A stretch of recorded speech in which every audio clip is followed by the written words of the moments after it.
प्रशांत किशोर ने बीजेपी के नए प्रदेश अध्यक्ष सम्राट चौधरी और तेजस्वी यादव को निशाने पर लिया।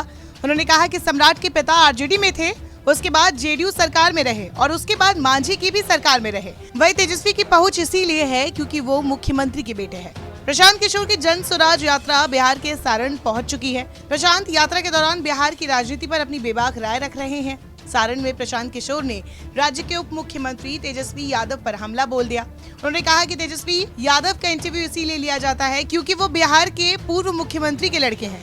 अगर उन्हीं की उम्र का कोई सामान्य यादव समाज का लड़का या किसी दूसरे वर्ग का लड़का जो 10वीं पास ना हो तो उसे कोई पूछेगा भी नहीं। प्रशांत ने कहा कि समाज उन्हीं लोगों की बात सुनता है जिनकी कुछ पहचान हो। टॉप पर पहुंचना तो बहुत आगे की बात है, क्योंकि पिछले 60-65 वर्ष से हम लोग पीछे छूटते जा रहे हैं और इतने पीछे चले गए हैं कि अब एक दिन में आप नंबर 1 नहीं बन सकते। लेकिन सर, आप राजनीति में कितने दिन से हैं? राजनीति में कितने दिन से हैं? 2 मई 2022 को आकर हमने घोषणा की है और तब से हम बिहार में काम कर रहे हैं। इसके पहले भी तो आप राजनीति में थे, किसी न किसी पार्टी के साथ। बिल्कुल थे। फिर भी आज आपको बिहार क्यों याद है? बिल्कुल, जब हमारी क्षमता होगी। आज आप पत्रकारिता क्यों कर रहे हैं? जब पढ़ाई कर लिए होंगे, पत्रकारिता की डिग्री मिल गई हो, किसी ने नौकरी दी हो, तभी तो पत्रकारिता कर रहे हैं। जब पैदा हुए उसी दिन पत्रकारिता क्यों नहीं करने लगे? भाई, जब हमको बता रहे हैं, आप घबराइए नहीं। हम कोई मुख्यमंत्री प्रधानमंत्री के लड़के हैं नहीं। हमारी जब पहचान होगी, हमारी जब क्षमता होगी, तभी तो हम आकर प्रयास करेंगे।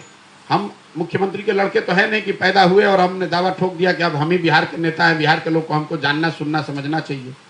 आज आप जाते हैं तेजस्वी यादव का इंटरव्यू लेने, तेजस्वी यादव यहाँ आएंगे तो आप जाइएगा दौड़ के। क्यों जाइएगा? क्योंकि वो लालू यादव के लड़के हैं। अगर कोई उन्हीं के उम्र का लड़का, 30-32 साल का कोई यादव समाज का लड़का या कोई दूसरे वर्ग का लड़का जो 10वां पास नहीं किया है और बिहार में राजनीति करना चाहता है, वो अगर आपको बुलाएगा पत्रकार वार्ता के लिए तो आप जाइएगा? आप तो उसको पूछिएगा भी नहीं। तो आप या समाज उन्हीं लोगों से बात करता है, उन्हीं लोगों की बात सुनता है जिनकी कुछ पहचान हो।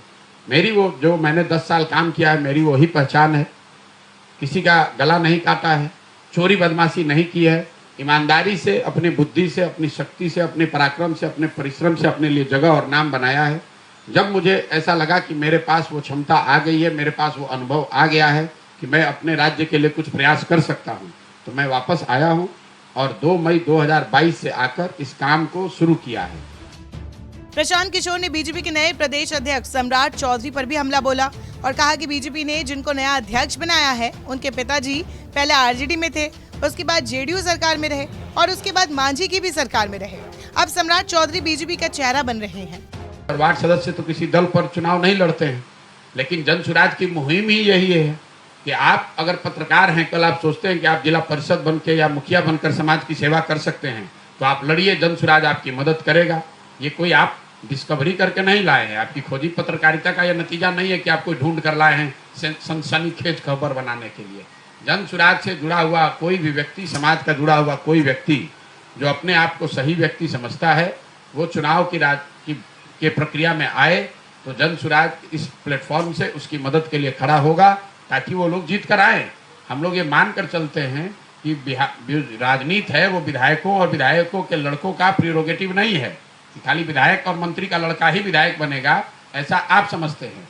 आप दैनिक जागरण के पत्रकार हैं, आपने लिखा कि भाजपा ने अभी जो अपना अध्यक्ष बनाया है, उनके पिताजी शकुनी चौधरी, ये पहले आरजेडी में थे, उसके बाद बेचारे नीतीश कुमार के सरकार में थे, उसके बाद मांझी जी के भी सरकार में थे। अब भाजपा का भी चेहरा उन्हीं के लड़के बनेंगे। अब पूरे बिहार में सिर्फ विधायक और विधायक के लड़के ही बचे हुए हैं। यही बात हम लोग रोज उठा रहे हैं कि लोग आप समझते हैं कि आप परिवर्तन ला रहे हैं नेताओं को हरा के।